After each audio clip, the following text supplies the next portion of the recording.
Everyone, it's Melissa with Nolting. Thank you for joining us today. I want to introduce Scott here. Scott is our leader of our assembly area and customer service. And behind the scenes, we have Melody that will be helping with the video today. Some of you may or may have not spoken with him yet, but he heads up the final assembly area in our back and our maintenance and our customer service area. And Scott has put together a list of items that he's gathered from our tech support forms. And that is bringing up the tech support forms.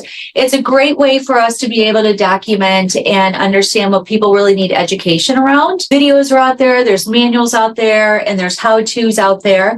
And when someone submits, if you can't get your item fixed through looking at some of that stuff, you can submit a tech form.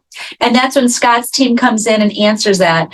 And it's one of the ways that he's able to keep track of the things that you all need more education on. And that's what we're going to go through today on some of those items that have been continuous items that Scott and his team has seen over the last couple months. The other thing that I want to share with is the Basics and Beyond. This is a new book that Joyce just came out with, and it's replacing the old book we have. It's updated with our new electronics, awesome new book.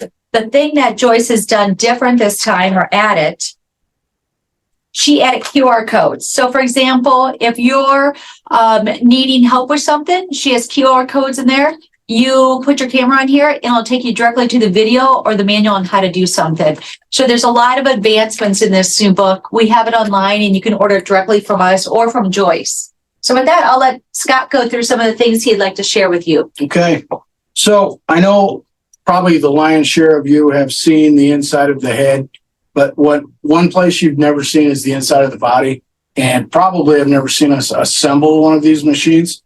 So the point I'm trying to make here is all of these parts, the higher percentage of them are all American made, and we use very robust. We don't use plastic any place that we need structural integrity. The design of the Nolting long arm literally goes back 40 plus years.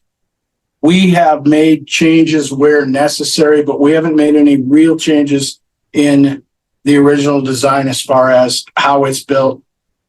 I do want to stress that we are an American-made company, and the fact that we have a manufacturing facility that's about a block and a half from here. They drink in raw material. They build the bodies from raw material 100%. They form them, weld them, drill and tap them, machine them, the whole shoot and match. The other thing that I don't know if anybody's ever seen, this is the head of the machine. This is a solid block of aluminum that we machine out. They refer to that as billet machining, but it's not a fabricated part. It is very, very robust. And this all leads to service life, which is phenomenal for our machines. There's a couple of things. I don't know if anybody knows this, but in 2 occasions, first of all, we've never had, with one exception, a Nolting long arm machine that could not be repaired. There was one in the 40 plus years. We also had another one that we documented. It was in a tornado. I don't know how far it flew. They found it in a cornfield. We brought it in, we repaired it, and they're still using it today as far as I know. So I've been working directly for Nolting for going on 3 years, but I've been with Nolting for 16-ish years. I was handling their account with the manufacturing company. So doing the coatings, doing a lot of the machining, those types of things. So I guess I'll just point out, here's the drive motor. It's a DC brushless motor.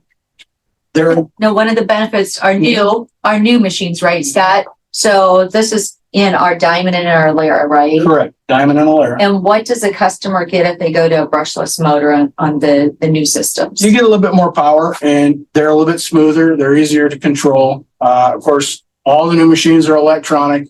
And don't get me wrong, people are going to say, well, the old machines are electronic.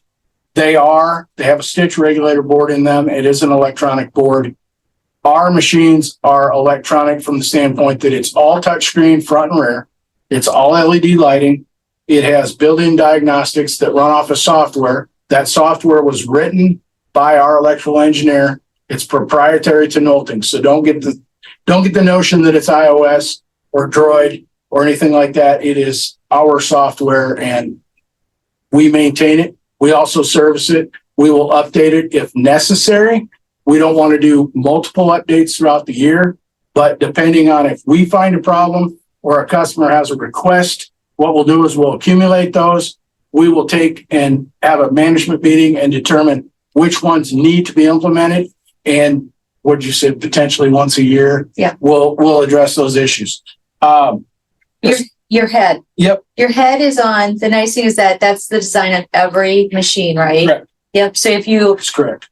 a machine that someone bought 20 years ago, it's still the same design. I can't go back and tell you when this wasn't being used in Yeah. terms of number of years, The one, but it has been used for a lot of years. Yep. To be honest with you, when I worked in manufacturing for Nolting, we were machining these heads, so I know it goes back at least 15, if not 20. But it's a very proven part, and we've never had a problem with it. some of your shafts, Mhm. diameter wise, Half compared inch to, diameter, turned, ground, and polished. It's all solid steel. Steel pulleys. There's the drive belt, all American made, heavy duty. These go into, well, this goes in the back. This goes inside the head right in here. This is what we refer to as a lollipop. And that's what makes the machine. I can't make it do it, but if you look at that, you'll see that it's not concentric. So when I rotate that, it orbits. That's part of how we get the action of stitching, needle up, needle down. and what Scott is, what we're trying to show here is that when you look and when they build the inside of your machine, regardless if it's 20 years old or if it's a brand new machine or 25 years old, the parts are, the quality of them are, they're metal parts. You're not going to see plastic parts in our machine heads or the body of our machine. Looks like we have a question. What's the question, Melody? It looks like Margaret wants to know, now that we have the new proprietary models, will we be getting models reserviced and repaired still if they're older? Yes. Absolutely. Yep, absolutely. Scott has stuff in here, like he just mentioned, Not a question. that there's only been one machine supposedly out there that something happened to that we couldn't repair. Other than that, we typically have boards. Now, at some point, something that's 20 years old or 25 years old or 30 years old, at some point there is a lifespan of a machine that can't be serviced anymore. And that's when it's really time to upgrade to different electronics. So, at some point there is, as of right now, we are able to service and repair the various models out there. But back to the parts, when you have shafts like these are diameter wise, this is a big hefty duty shaft that's running through your machine. As you can see, that's what's going to make it wear and last for a long time. Correct. Do you want me to go through a bit of a chronology on the stitching? No, I think we're good there. Okay. Any other questions about the parts before Scott moves on to other items? The point that we're just trying to show people is that the parts are all metal, and this is what's really in the inside of your machine. And there's not a lot of, there's minimal moving parts. So we've tried to make them very simple. So you have less things to happen to your machine, but still using very high quality parts. With that, we're going to go on to the next topic of discussion is the thread path and some things along the thread path. As Scott goes through the thread path, and the nice thing about, once again, with the thread path, no matter, once again, if you have a machine that's 20 or 25 years old, or if you have a brand new machine, the thread path is all the same, except for if you have a thread break sensor, then it changes just a little bit. If you do have a book, the latest book is actually on page 29 on Joyce's book. And one of the things that Scott wants to do is actually go through and name the various components, because it's a lot easier when we're speaking with our customers, or when Scott is speaking with you all out there and you have a question. It's easier if we're all underneath the same understanding of what that item is called and the terminology. Right. Melody, what's the next question? Neil wants to know how the annual software updates will be done. From a new electronics perspective, if we do have a software update, and I want to go back and say, we're not necessarily saying they're going to be yearly, but if we do a yearly software update, or if there's things that need to be updated, or new features and functions, right now we would send a tablet out to you, and Scott has documentation on how that would get updated from the tablet to your new machine. So right now, the Diamond, the Lyra, and the Flare would be the 3 machines that software updates would impact. And I just want to add one caveat to that. It is a wireless update from the tablet to the machine. It's local PC, requires no installation of cords or anything like that. So if you have problems, you can always call me. We can walk through it, but it is a very simple process. I want to walk through the thread path of this machine, and at the same time, I'm going to tell you what we refer to these parts as, in hopes that you can refer to them if you call in and have a question. Obviously, everybody knows this is a cone of thread, okay? One of the things that we have developed, and one of the things that happens a lot, these will have a tendency to slough a coil of thread, which allows it to drop down here. What it will do then is it will get caught underneath the cone. Can they see this? Okay. They can see the cone down here. They can see the cone. Okay. It'll get caught underneath the cone. Then the first thing happens is the thread breaks. And if it happens multiple times, you get frustrated, you call me, and it's a very simple fix, okay? There's 2 ways to fix it. One, we've developed what we call a thread cone plate. And to install that, we sell these, by the way. And they're going to come off kind of tough sometimes. Slide this on.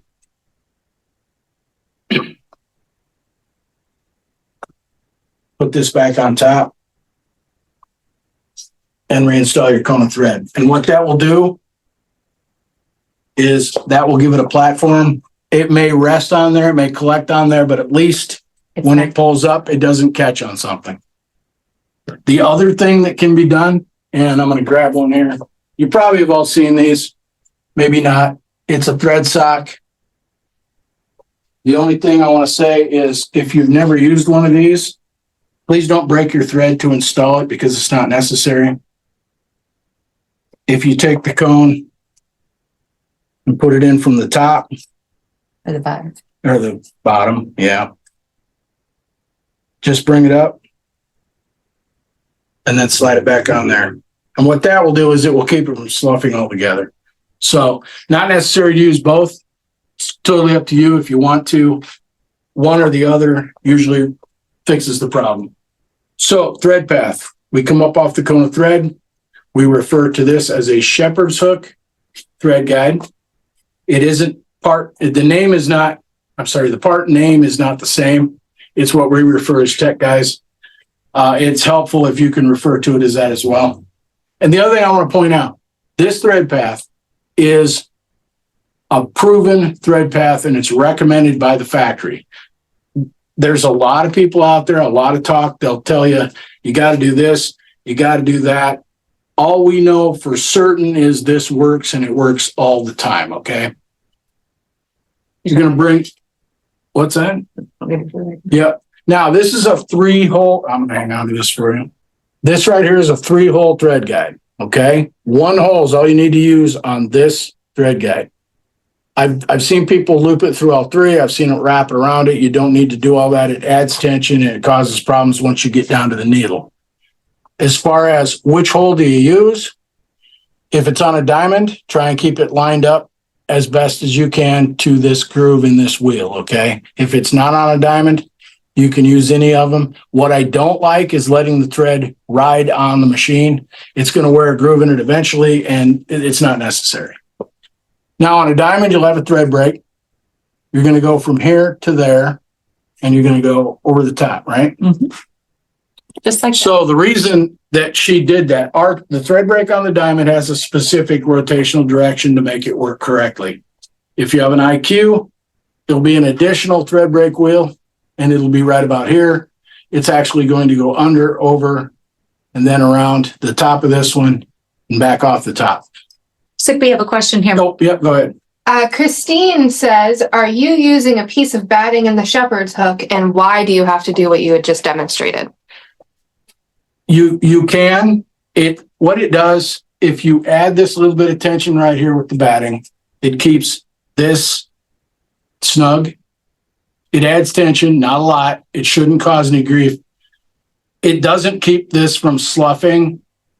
It just adds tension between the thread cone and the shepherd's hook. It might be enough if you're having problems. If it's not, I recommend the addition of one or the other of these or both. The other reason too is if you're using glide, like right now we have a glide. I think we have a glide on here. If you're using a glide, it's slippery. It's a little bit more slipperier, and so it helps to prevent so it doesn't, because glide tends to sometimes jump, so it doesn't jump out of your shepherd's hook Right. as you're quilting. Right. It'll hop if you watch it. The other thing I want to point out on this wheel right here, both on the IQ and on the Nolting or on the diamond thread brake, if one wrap does not keep the wheel turning consistently, you'll have to go 2. You might have to go 3. I really don't want to go more than 3 if you don't need to. And if you are finding that you do, reach out to me and let's figure out why, because it shouldn't take 3, but 1 to 2 is fine. You just have to make sure it's turning. Are you going to And try and the finish next it one, yeah, back here? I Okay. okay. Next thing, and I'm going to point to it. Got I one more don't. question here. Oh, go ahead. Connie says she always gets her thread net caught in the top of the actual thread cone, so she's wondering what she's doing wrong. I'm sorry. The thread net is getting caught in the cone. Yep. Does she need? Is it maybe too loose? It might. I don't know if it'd be. I don't know. I mean, if you pull it down like that, does that help? So like If this. it's not up above? Ours is like this. When you put it on, it's like Yeah, this. I'm not 100% sure I totally understand the question. I apologize. Oh, it looks like Joyce is helping her out in chat, so. Okay. Okay. Thanks, Joyce. Thanks, Joyce. So now you're going to go to the 3-hole thread guide. Let me back up just for 1 second. This three-hole thread guide is not what you'll see on the new machines. We have gone to a spool pin, and let me show you what that looks like.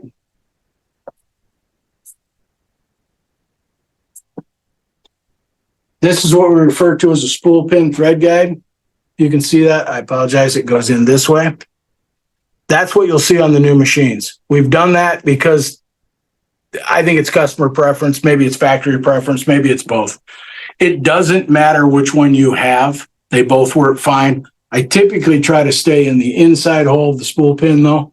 Now on the older machines, you might have one of these and it might be up here, and that's absolutely fine. Again, I try to stay in the bottom hole, if you will, in that configuration. So when you get to the 3-hole thread guide here, always remember down, up, down.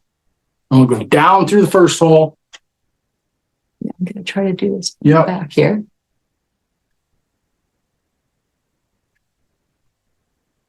See how easy it is to get stuff caught around things? So just always make sure, because one of the things when a customer calls in and they might have a tension issue, one of the first things the guys will say is check your thread path to make sure. And a lot of times we'll just tell people, take your thread all the way out and rethread, because it could easily get caught in something. Did you go down through the first one? I can't see. Yeah. You got pink thread on a pink machine. I know. 63-year-old that can't see.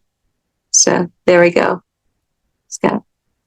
Yep. Down, up, Down, down. up, And down. now, when you're coming out of the last hole, you're already pointing at the tension assembly. So now I'm going to go That's important. around my tension Around the assembly backside of the tension assembly and up and up. And what you're doing when you come up is you're catching. the spring. Oh, too many hands in the pot here. Yep. You're catching this backlash spring right here. Can you see that, Melody? Okay. And you can see my spring before I go to the next part of the thread Yep, path. now you're going. The spring is coming down. The key is to keep it in your disc here, because they can slip out of your disc and that will impact your quilting as well. And I'm actually going to show you what to do after you thread the machine up. But the next thing you want to do is take this around the duckbill. And the reason for that is as it's pulling on the thread, you can see the backlash spring is doing its job. And then I'm going to have Melissa, if she would, run it through the take-up assembly.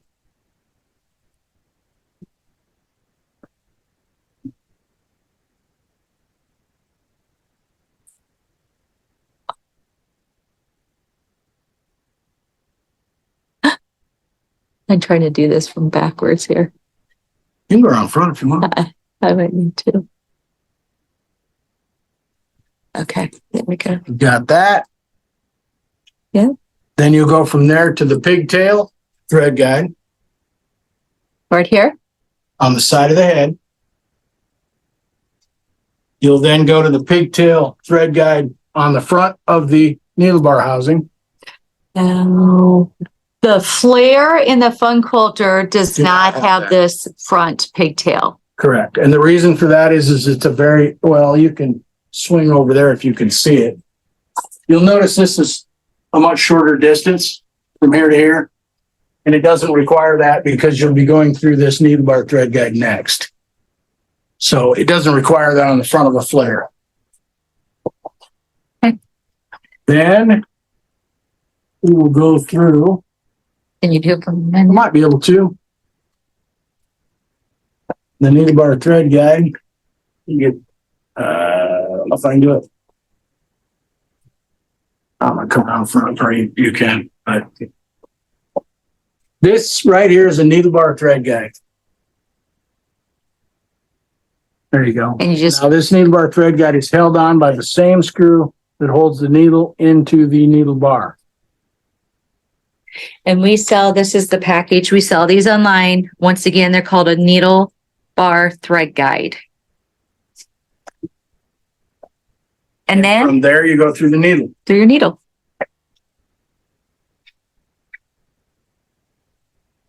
Now that is the recommended factory thread path. If you don't like that thread path and you deviate from it and your machine stitches, more power to you. You missed this one. There you go.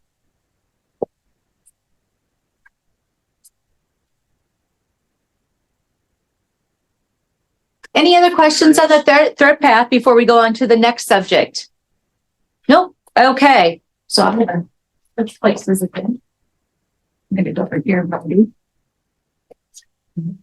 Next up is I know Scott gets a lot of questions about the tension assembly. So Scott is actually going to talk about the tension assembly. Once again, it's the same. We want to show them what the assembly. This is an upper tension assembly. We sell them on our website. It's close enough for them to see, but And they're all the same in all our machines. So that's once again, the nice thing is once you learn your machine, you can always use these products on all of our machines that we have. So Scott, I'll let you take it away. I'm going to have you come back up close here. I just want to explain a couple things. Pardon me. This knob right here adjusts the tension for the tension discs. And if you can see those will pull apart. That is the tension that is exerted on the thread when the needle tries to pull it out of the cone bobbin. This is simply the backlash spring. And one of the things that I want to point out is that these generally come with a heavy spring in them. That's the spring. They generally come with a heavy spring.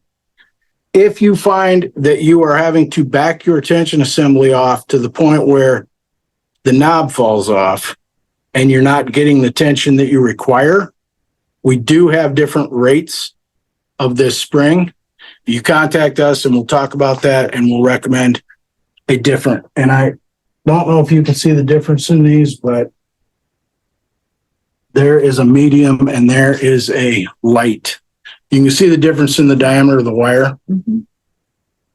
These, we've been using these a lot on some of the smaller machines.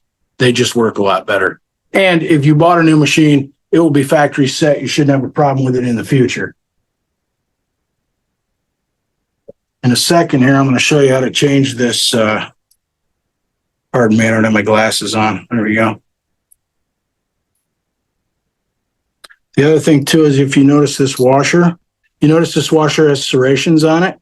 You want those serrations to face the tension adjusting knob because it also has serrations. And those two interact to keep the vibration in the machine from loosening or tightening this up while you're using it. The other thing is the tension on this backlash spring is adjusted by loosening this screw and turning the whole assembly clockwise to make it tighter, counterclockwise to make it looser. You don't want a ton of spring pressure here.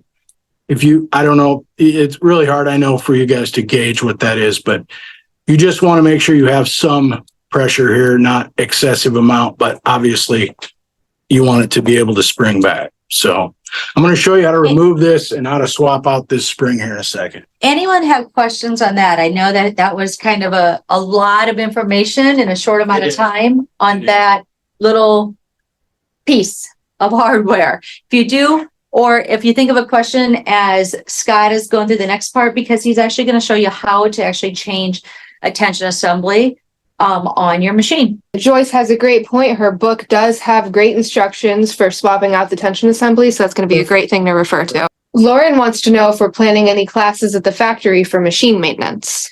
We are looking at classes possibly for October or November. So watch our website, watch our emails and our social media, and we'll let everyone know if we have classes coming up. We had lots of classes in July, and we're looking at possibly doing some classes this fall as well. So just watch our website. And great question too, because I always advocate hands-on training as opposed to, I'm not saying the video isn't good, but the hands-on, man, it explains a lot more. Makes it easier to understand. So to remove upper tension assembly on the majority of the machines out there, you good? There's a set screw on the back of the head right here. Some of the older machines, it might be down here. For the most part, it'll be back here. This is a 5/64 Allen wrench. Your Allen wrench probably won't look like this one. It's going to be a key with an L in it. This is a custom made one. That just pulls out. That's all you got to do. Pull the thread off, loop it off with the backlash spring. Now you have this tension assembly in your hand. Then what we're going to do, I'll actually go, wait, you know what? You want to do it right here? Just get the white's probably a good background. We're going to take this off.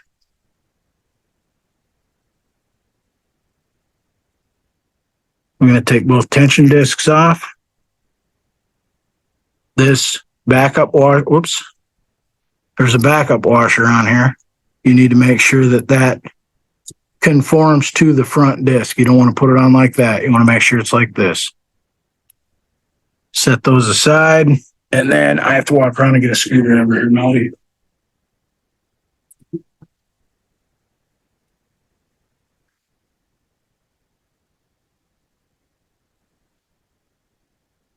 There's a little flat blade screwdriver screw right here that tightens on this center shaft. We're going to loosen that up.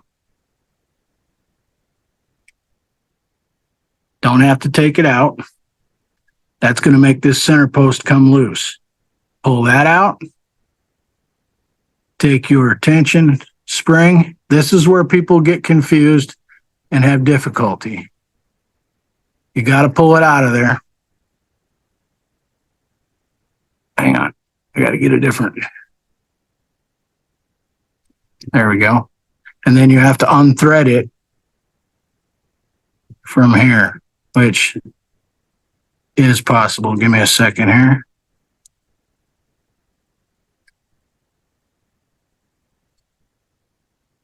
Like that. Okay. Now, to replace it, you're going to get a new spring. You're going to feed it back through here. And you got to get a little ornery with it sometimes. Pop that. Oops. I bet you I just blocked the whole thing with my hand here. When you go to put that back on, thread it through there. Oh, actually, let me point out one thing real quick. There's a coil on the bottom of this spring, and it leaves one of these coils towards the inside. The coil, this tail right here, and this is the biggest problem that people have. That little tail needs to get caught when you put this back together, and it's, hang hang on. You see, where'd it go? Where'd it go? Where'd it go? Right there. There's a little slot right here. When you put this back together, you have to get the tail in the slot, which is difficult to do with it not in here, but I'm going to put it back together and maybe it'll push that down in there. It pops right in. Look down inside there. You'll know when you get it because the spring will catch it. There it goes. When you tighten that clockwise, and you want to check this before you put the thing back together. Loosen that up. You don't want a ton of pressure on there, like I said before. That's pretty good. You want to hang on to both of those and tighten the screw back up. Backup washer with the slot drops in there like that. Cone spring goes on next. Again, there's a tail on the cone spring that needs to go in the slot, just like that. You're going to put this washer on with the serrations up. You're going to put the cap on with the serrations down. And you'll have to readjust your tension, obviously, once you reinstall it in the machine.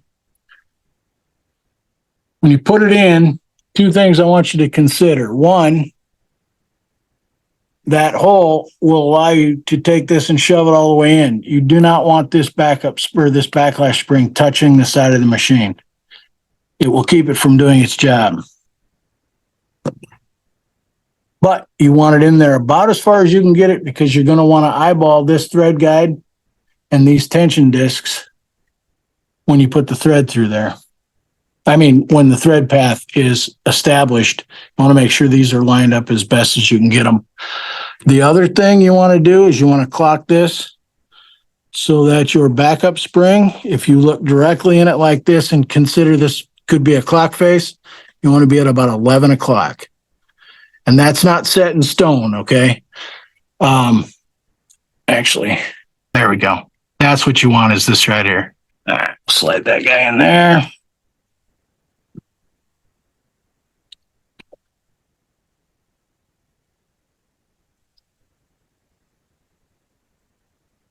Yeah, a little bit of room there. It's fairly lined up with the thread guide. We'll snug it back down with the Allen wrench.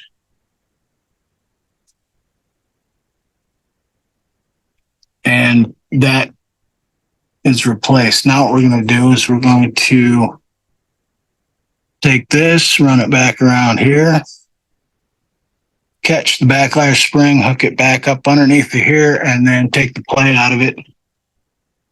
Right, like that, and make sure that everything is correct. Last thing you want to do when you thread up the machine, I want you to make sure that you grab a hold of, I prefer to grab it here actually, and make sure that you pull it up inside so that you know that thread is between these two tension discs. And one of the things I wanted to point out too, if you're stitching with your machine, let's say you're adjusting your tension and you just feel like you can't get it right and it's eyelashing horribly on the bottom. If you tighten this up too tight, it'll spit the thread right out of the two tension discs. And when you go check it, you'll see it's just riding on the back side here. You'll have to loosen it up. And if you can get it to stay in there, then you can get the tension adjusted. But if you can't, then you've got another issue. So we may have to help you with it. You may figure it out. What are some ideas so you just showed them how to change out the tension check spring, right? Correct.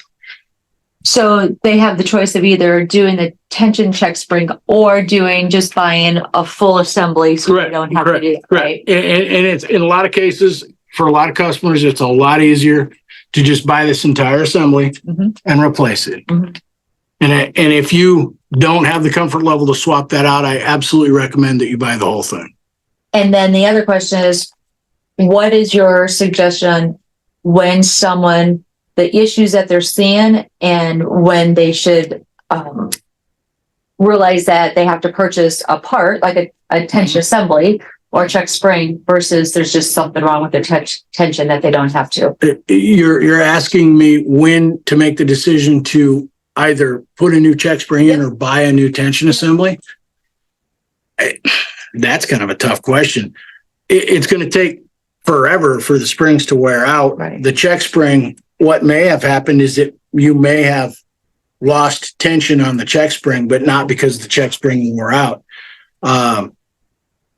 That's a difficult question to answer, right? It's almost a case by case basis. Normally, when we swap these out, it's because someone just physically cannot get the tension set on their machine, or they're having thread breakage issues. Okay. Or these will break. I've seen these break, and obviously, if it breaks, you've got to replace it. Right. So.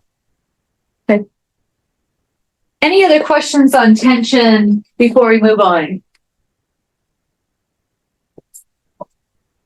Oh, and Joyce mentioned, I guess, when the flossing of the thread between the discs can wear it down as well. It can, and the other thing I'll point out, and we do this on occasion. Actually, I'm not going to say on occasion. If we take in a trade, we will inspect the interior surface. So when I say interior surface of the tension discs, I'm talking about the face where the thread rides. They can get narfed up. I to this day don't know exactly how that happens, but we may have to polish them a little bit, and or we may have to replace that tension assembly. And you may experience the same thing out there. It's a case by case basis. And you can always put in, once again, if you're having issues, the videos out there, Joyce's books out there, our tech ticket on our website that Melody shared with you as well, to be able to reach back out to the guys in the back here, Scott and his team. And I'm just going to say we do our absolute best to respond to everyone within 24 hours. We typically try to do it the exact same day that you send in the request, but given illnesses, vacations, things of that nature, it may be the next day, but we do our absolute best to make sure that happens. So. Thanks, Scott. Let's go on to the next subject. He wants to talk about bobbins, bobbin cases, backlash springs. We have lots of questions, people making sure, understanding what bobbin they have, L versus M, the backlash spring. So take it away, Scott, and go over some bobbin stuff. Sounds good. All right. We have two bobbin sizes. We refer to them as L and M. If you can come over here, I'm going to, so they can see.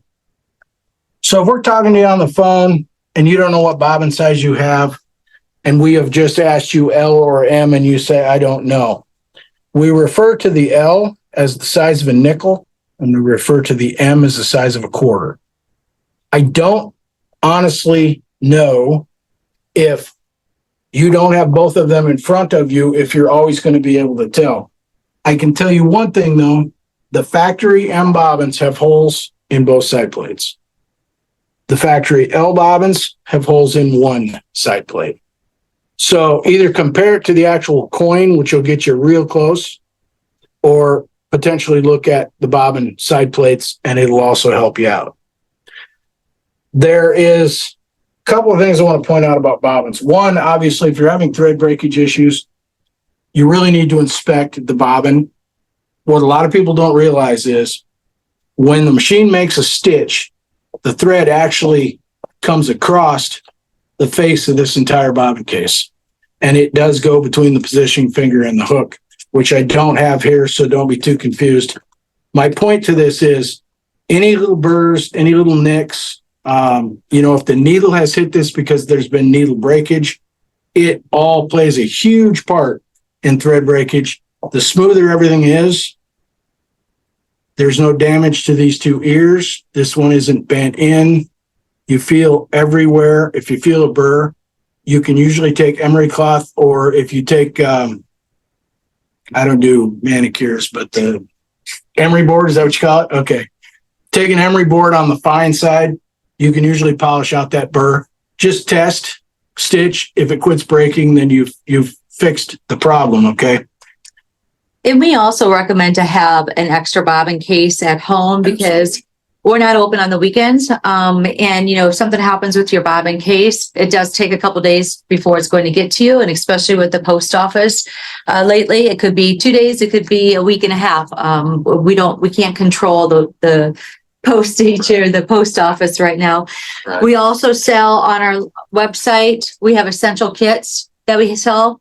Gives you a bobbin case, a couple extra bobbins, some O-rings, another package of needles, springs, screws in case you lose any for your needles, and some springs and a thread guide. So it's a nice little kit to have more or less as an emergency when something goes wrong and you can't get something replaced right away. The other thing we were going to talk about was a lot of you guys or gals like to use the magnetic pre-wound bobbins. Yep. We recommend that you have 2 bobbin cases because generally speaking, if you're using a magnetic pre-wound, you'll want to remove. Yes. Yeah. Hang on. Got to have a little bit of help here. You'll want to remove this backlash spring right here when you're using a magnetic pre-wound. So you don't have to keep taking the spring, putting it in, taking it out, putting it in, taking it out. You'll have one bobbin case dedicated to your pre-wounds and one bobbin case dedicated to your wound bobbins from the factory bobbin. And explain to them what the backlash spring actually does. Yep, I'm gonna do that here in just a second. Actually, I'm getting there. When you wind your bobbins, we do this here, you do it there. Most everybody has a bobbin winder. We add a little bit of tension when we wind the bobbin by just with our fingers to keep the thread from jumping as it winds onto the bobbin. The other thing I want is if you press your fingernail into that, I don't want it soft.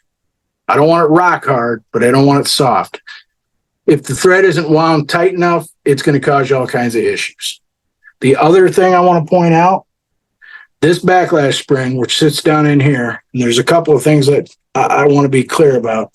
When you drop the bobbin into the bobbin case, and I hope you can see this, the bobbin is going to sit just a little bit proud of this surface. And you can see the bobbin backlash spring doing its job right there. The purpose of that backlash spring is it puts a little bit of pressure on the bobbin so that when you're stitching and you stop, it doesn't allow the bobbin to continue to rotate. If it continues to rotate, it's going to leave 1, 2, 3 loose coils, depending on how far it can go. And when you go to pull the thread back out of the bobbin, it's not going to be snug or under the tension that you've adjusted it to. Again, it's going to cause you all kinds of problems. There is one other thing I want to point out. When you put the bobbin into the bobbin case, you drop it in. First thing I want you to do is I want you to pull on the thread. You want to make sure that bobbin is rotating clockwise as you face it. If you turn it around, it's not going to work for you. It needs to be on clockwise, and that's the same for both an M or an L. This backlash spring is the same for an M or an L. If you're not getting this action and it's not sitting a little bit proud, as I'm exaggerating here, I'm sorry. Is that better? As I'm exaggerating, then it's not going to do its job properly. The other thing, take the thread. This is an L bobbin. You pull it around here. You hook it into that slot and you pull it up into there. That is properly threaded and it's ready to put in the machine. The other thing I want to point out, and I do this, there's a little, where's the hook at? This is an M hook, but it's the same on an L. There's a little slot right here. That's where this little tab goes. Tell you what I'll do. We'll do it this way.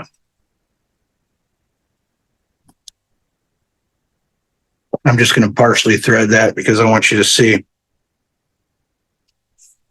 I grab the bobbin just like this. I let the thread drape there. I put that into the bobbin case. I wiggle it. This will be held still because your positioning finger will keep it there. I wiggle it to make sure I got it in the slot. I make sure it snaps. You don't hear the snap, it's not locked in, it's not going to work for you. You gotta break needles. You are going to do all kinds of things, including break needles, but it is not going to work for you. So, Peggy asked, I think Peggy is asking, she said, should the bobbin thread go through the small wire coil on the bobbin case? So are you talking about it? I believe you're talking about the pigtail on the M bobbin. And if you hang on just 1 second, ma'am, I'm going to get there. So I'm going to go and show you the correct thread path for an M bobbin. And this would be a factory bobbin. They don't all have this pigtail.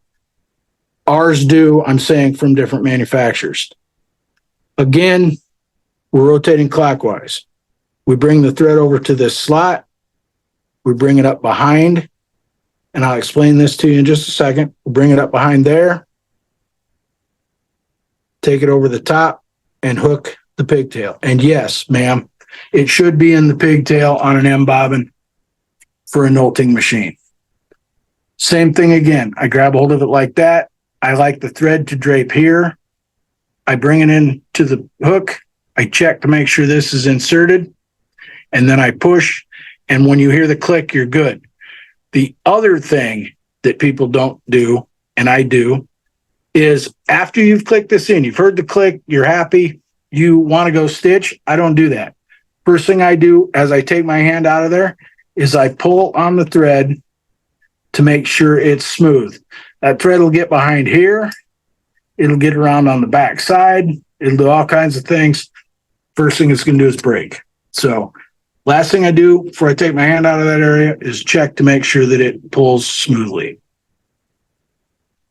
And I would emphasize too is, when you get off if you're not aware of what bobbin size that you have, check out your machine, and understand and, put it in your notes in your phone or your book that Joyce's have or whatever you have, your maintenance log, so that when you go to order parts or you you put a tech ticket form in, it's really important for us to understand if you have an M bobbin or L bobbin, because it ripples through all the various parts, such as the hook assembly, the bobbin case, the bobbin, the needles. So it really does truly impact your various parts that you have to order. So it's important to know what size of bobbin you have. It's very important. And it goes all the way to the needle, and I'll explain that here in a minute as well. One of the things I want to point out on the M bobbin, if you drop the M bobbin case, I apologize. If you drop these on the floor, there are some fragile points. This right here, those are notorious for getting bent in. Obviously, that's going to cause you issues. It's going to drag on the bobbin.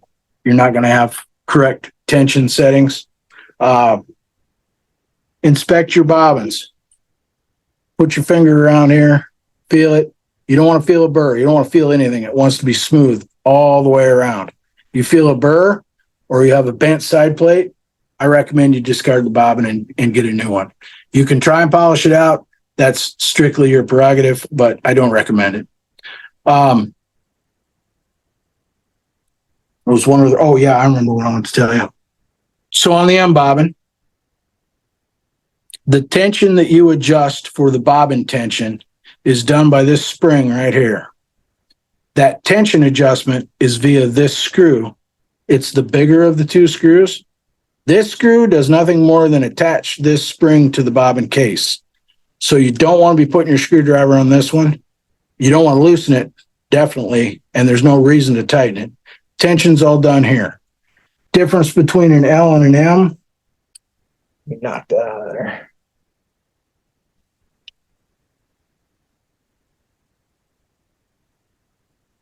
There you can see them side by side. The only difference between an L and an M as far as adjusting the tension, on an L bobbin, the slightest amount of adjustment on this screw does a lot to the tension of the L bobbin. The M bobbin's a little bit more forgiving on that. You can turn a little bit further and you can move further and not have as much adjustment. So, but my point is that, the other thing too is I've had a couple of people in the recent past, they've noticed that this spring had a gap right back here. And after we talked about it, they found out that this screw was missing and this screw was loose and they were fighting with tension, and definitely you're going to fight with tension. You're never going to get it. So we replaced the bobbin case and they're off and running. Backlash spring. What does it do for? What we just discussed that. Yeah, we did. But I do want to point out, if your backlash spring needs to be replaced, personally, I'd replace the whole bobbin case. If you are adamant and not wanting to do that, we can provide you with a new backlash spring. And I'm not going to go through the procedure of installing it. The only reason I'm not going to do that, guys, is because there are different configurations of backlash springs. They all work if we tell you that it will work in yours, but it will potentially install differently. So I don't want to confuse the issue today.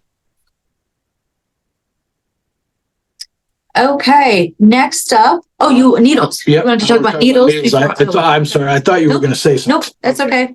So let's talk about needles for a little bit. I had some here.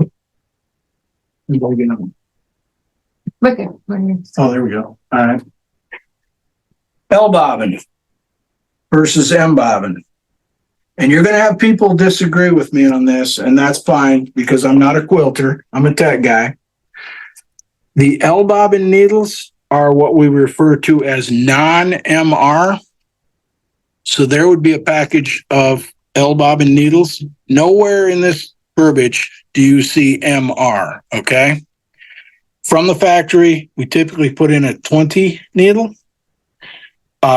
You can use different size needles. One thing I want to caution, when we time the machine, the hook timing here at the factory, if you tell Melissa or whoever your salesperson is that you want a specific size needle with your machine, we will time it with that needle. Otherwise, you're going to get it timed with a 20. If you move in needle size more than one size up or down, you will probably have to retime your machine.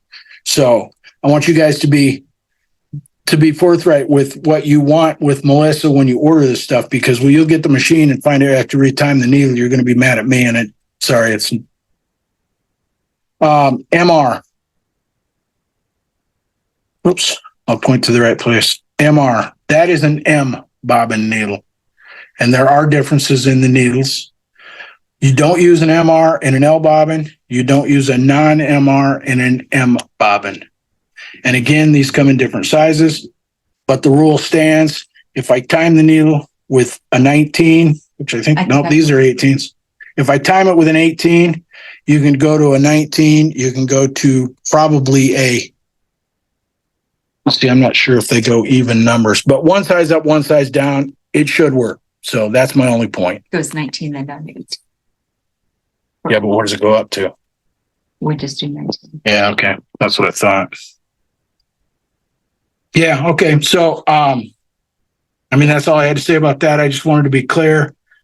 Hopefully it was. And I don't know if you have any questions on that, but typically that brings questions. So. Okay, Jennifer's.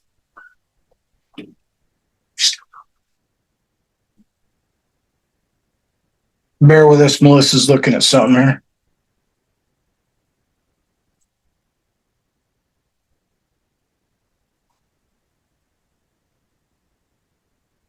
Do we have any unanswered questions right now in chat?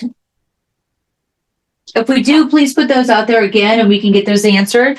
We're going to go on to the next subject right now, the last subject, and he wanted to talk about oil mix. Talking about Can we back up real quick? Yeah. Let's talk about the needle magnet. You were going to talk about the needle magnet. For folks that have eyesight like mine, I'm 63. I wear contacts. I use reading glasses. What's our question real quick here? Rose wants to know how the needle affects the timing. The needle, let me see if I can make sure I don't confuse you. The needle doesn't, it does. So the needle, when it's properly timed, and I'm not going to go through the whole timing sequence. I apologize for that. The reason I'm not going to do it is because we need to do a complete segment on that. But when the machine is properly timed, the hook point, I might be able to do it here. My glasses on. The hook point is going to be the hook, the needle. Let's pull that around to here so it's easier to see. This is the hook point right here. When the machine is properly timed, and I'm going to simulate it, the needle will be right here, right ahead of that hook point. You adjust this in or out until you get a distance that is appropriate for bringing up the needle thread. And that distance is generally as close as you can get it and not have the hook point hit the needle, okay? The needles are a specific diameter. So when I go with a smaller diameter, I increase, I lost it, there we go. I increase that distance, okay?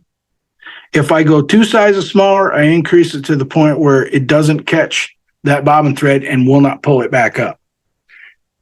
That's the explanation right there. I hope that was clear. And hopefully we'll be able to do a timing segment here in the near future.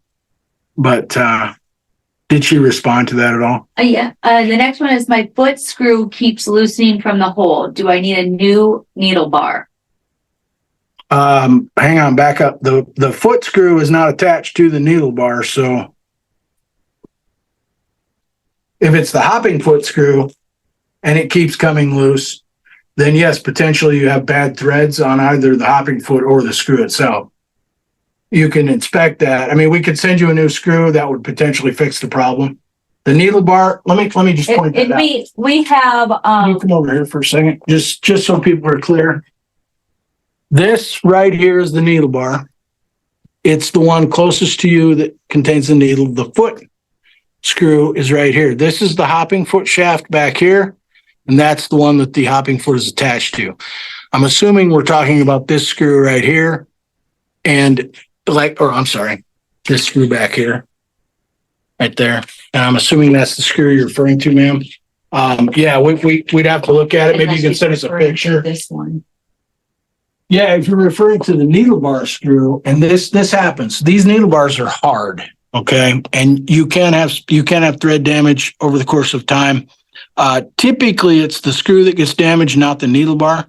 So what you might want to do is either grab one of our essential kits or call us up and get a couple of needle bar screws, and that technically should fix the problem. But not knowing which set of threads is compromised, I can't be 100% definite on that. So. Hopefully that helped you, Lynn, on both of the explanations there. Okay, before we go, you already go into the next one? You were talking about the magnet. Yeah, we're going to talk about the magnet. Let's pull it. I don't really want to open one of those pages. You don't have a loose needle there. No, I wanted a needle.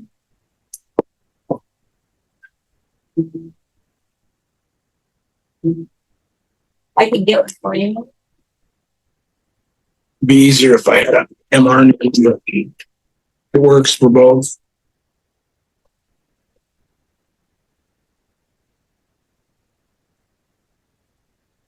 Sorry, we were ill prepared. We'll do better next time. I wouldn't count on it. I'm going to show you how we use the needle magnet. This is really, really beneficial for me. Oh, go ahead.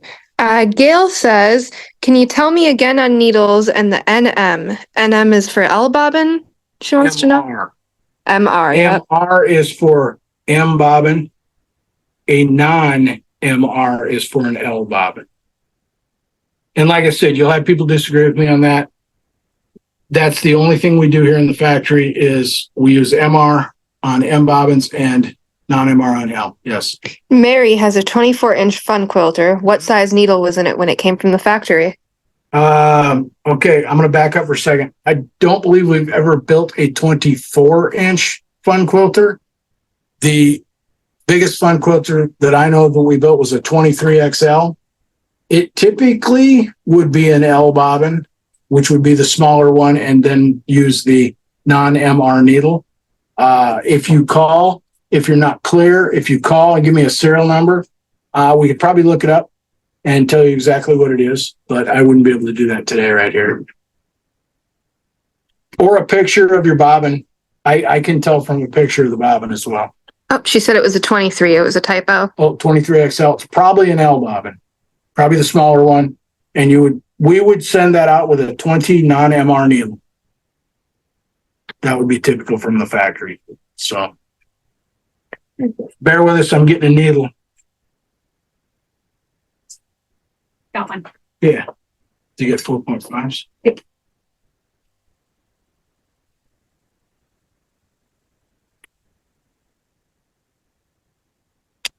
Okay.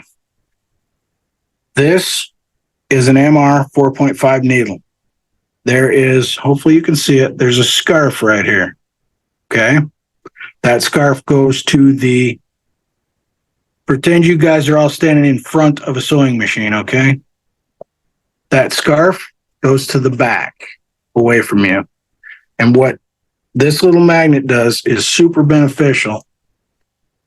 There are two lands on the front of that needle, and this little magnet grabs a hold of them and it self-orients. I'm going to try and do this so you can see it. You see how it's self-positioning? What it's doing is it's telling you where the front of the needle is, and you want that needle positioned in the needle bar so that that magnet is pointing straight at you. This just makes it super easy to tell where the needle is rotationally. What I do, I'm a right-handed guy, okay? The other thing I want to point out before I get to this, on your needle bar, there's a hole that goes all the way through the needle bar right above the screw that holds the needle in. That hole is so that you can tell if you have the needle all the way up inside the needle bar. If you look through the hole and you see any daylight, you don't have this in far enough. And if you broke a needle, you might have a piece of this up inside there that's going to have to be removed before you put the new needle in. I take a hold of this with a pair of needle nose pliers in my right hand, which should be over here. Slide this up into the needle bar, position it with the needle nose pliers holding up on it, and then I tighten the screw over here. Actually, yeah, that's correct. The screw's over here. But regardless, one thing I want to point out, when you tighten the screw, a lot of times it will slightly rotate the needle on you. And you might not see that, but if you have this on here, I guarantee you will.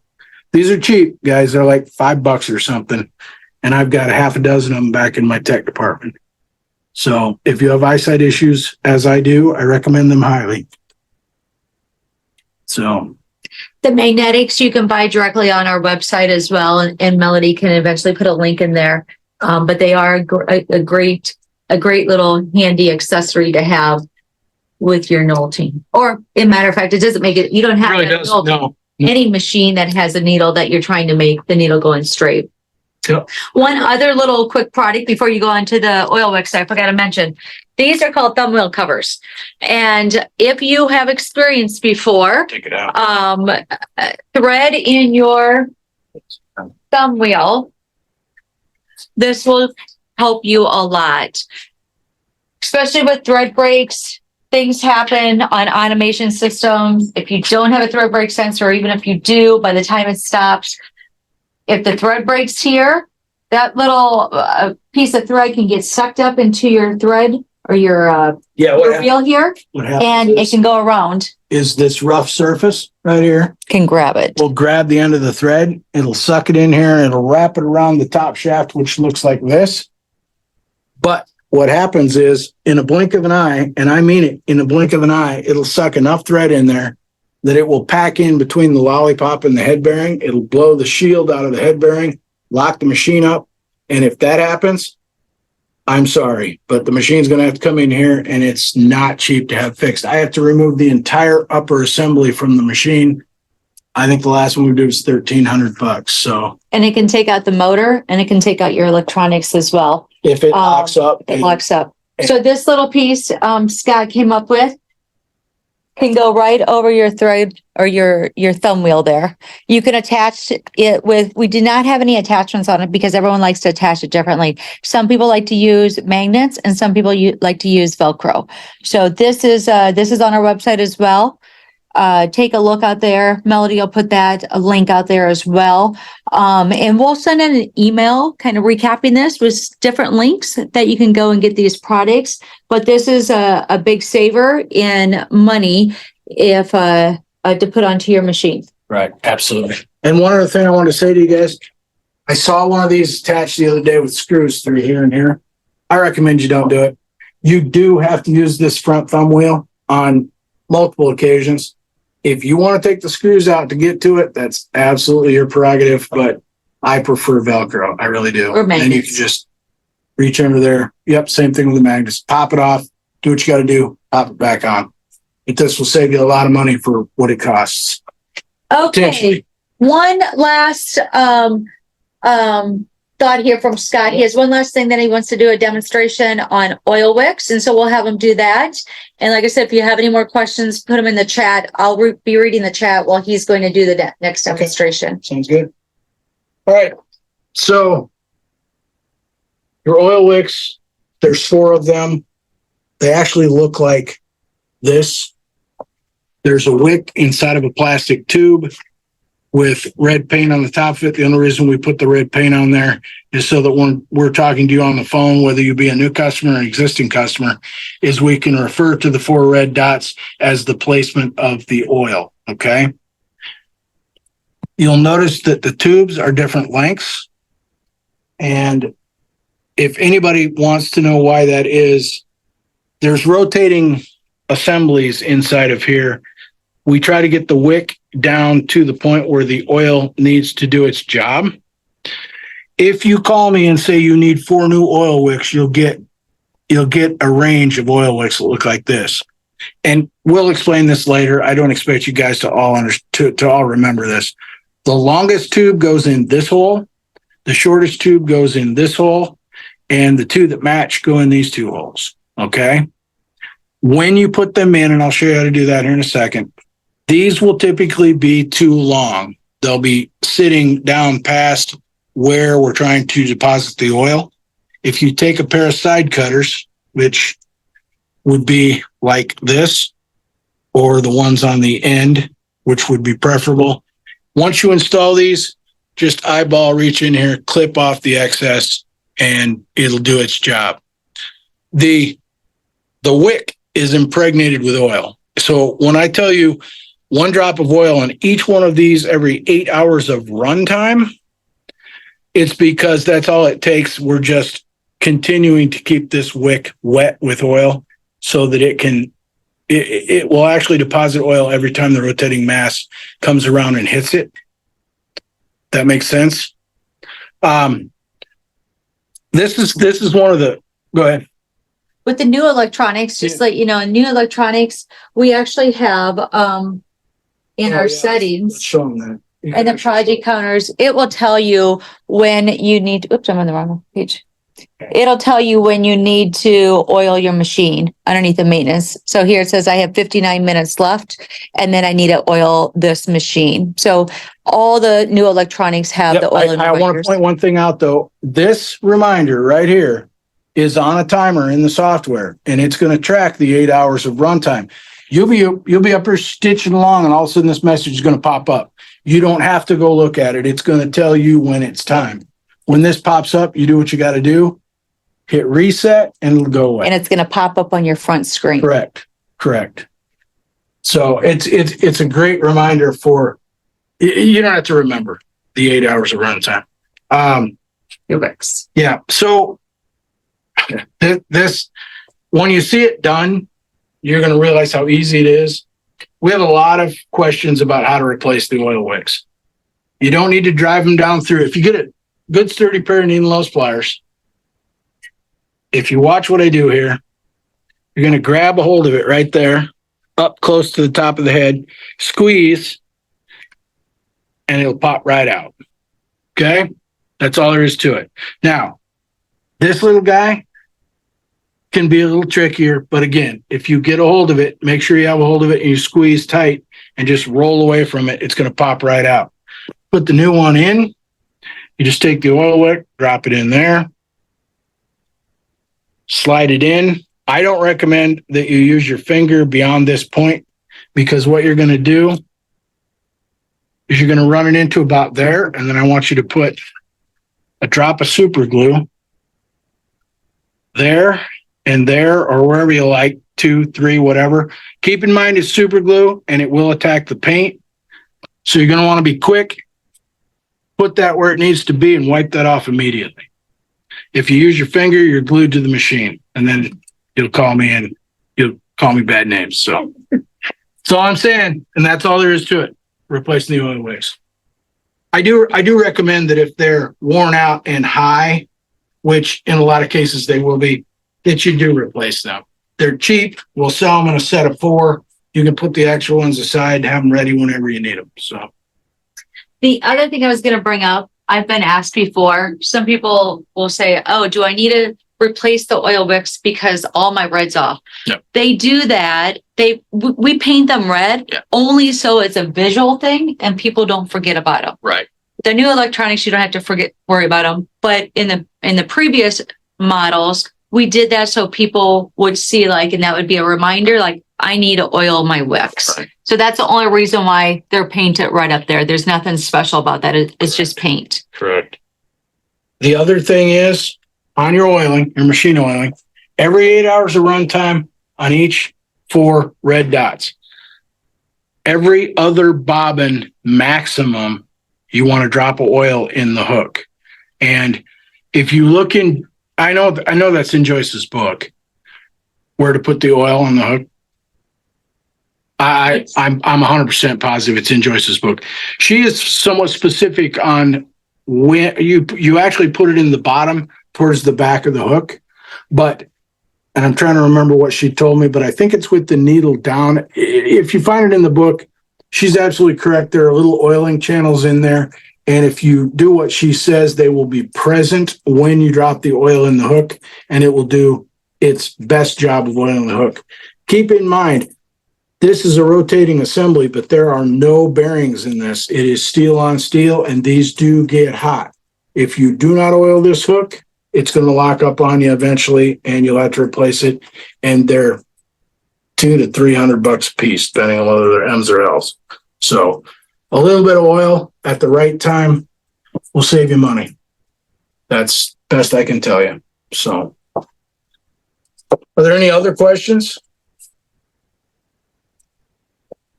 Don't believe so. Okay. I think that we've answered all of them. If there's questions that are remaining, feel free to reach out to us at Sure. info@nolting.com. Sure. I want to thank you all for joining us today. Hope you enjoyed the educational video Zoom call with Scott. Mm-hmm. Scott, thank you for taking Appreciate time out of your day today and helping our customers. Just a reminder that we have videos online on our website. We have videos on YouTube. We have classes that'll be coming up, as someone mentioned about the maintenance classes. And we always have the tech ticket forms and the tech ticket stuff out on our website. So you can go out there and watch the videos. If you're still having a problem, submit a tech ticket and the guys will get back to you. We always just noontime here. We're in Central Time Zone. So the guys do take a lunch around the noontime. So between noon and 1, they're usually having some sort of lunch and trying to get away for a few minutes. But otherwise, they're around here all day. Our hours are 8 to 4. If you need a repair, call in or put in a tech ticket as well, and the guys can schedule a repair for you directly here in the back as well. Mm-hmm. I just have one other thing to add. So the class that we did today was basically derived from high volume tech tickets. And we will continue to do this and not be repetitive. I mean, we might repeat this next year for people that haven't seen it. If you have a specific need or you want to see the process for doing something that we haven't covered, what you might want to do is just put in a tech ticket and in the comments say, hey, I don't have a problem, but this is what I'd really like to see in the next Zoom class. Do that because we'll see it and we'll keep that in mind, and we can structure these based on your needs. It really comes down to, this is for you and to be able to educate you. Right. So because our machines are made very simple, so you can do some of this maintenance or some of these repairs directly in your home without having to drive it to us or having to send in your machine to us. So it's really about education back to you, and what we're trying to provide to you with Zoom classes and with videos. Right. The other thing is we do know there are some videos that people want to see that we haven't done yet, and we are really striving to get those done. Resources are limited, and we've got a lot of work to do. So we will get to those and cover them, but it will be not immediate. I'm sorry. Yes. And Patty wants to know if she'll be able to watch this video later. So just to let you know, it will be up on our YouTube channel probably in a week or two here. Cool. All right.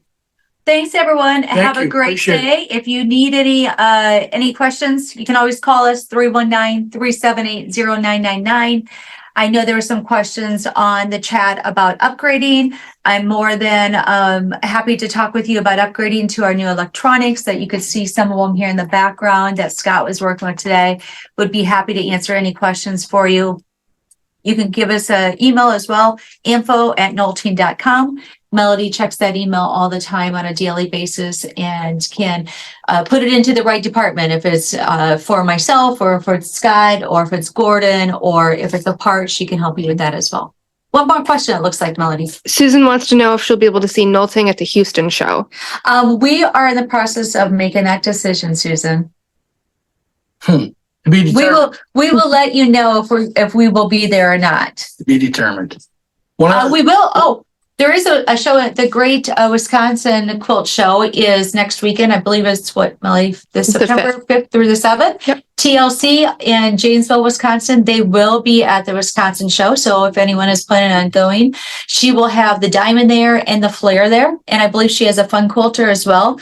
She has a demo fun quilter that she is selling. So she'll have that for demonstration. But stop by her booth. Emails will be going out. I know Melody was putting an email together.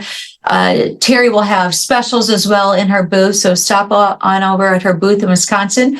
Another show we have this in September will be the Des Moines Guild Show. So I will be there personally at the Des Moines Guild Show and we'll have all our machines and we'll have all our accessories and notions as well. Okay. So hope to see you at one of our shows coming up. I just wanted to make one more point. Our new machines, we have made it much easier to add automation in the future. You can do it at time of purchase or anytime in the future after you purchase the machine. They are internally wired, which literally makes an automation system plug and play as far as the electronics go. So if you're thinking about trading up, even if you have an existing automation system, let us know. We'll talk to you, see what your needs are, see if we can help you out. So Any other questions, Melody, before? Thanks, Scott, for that. not a problem.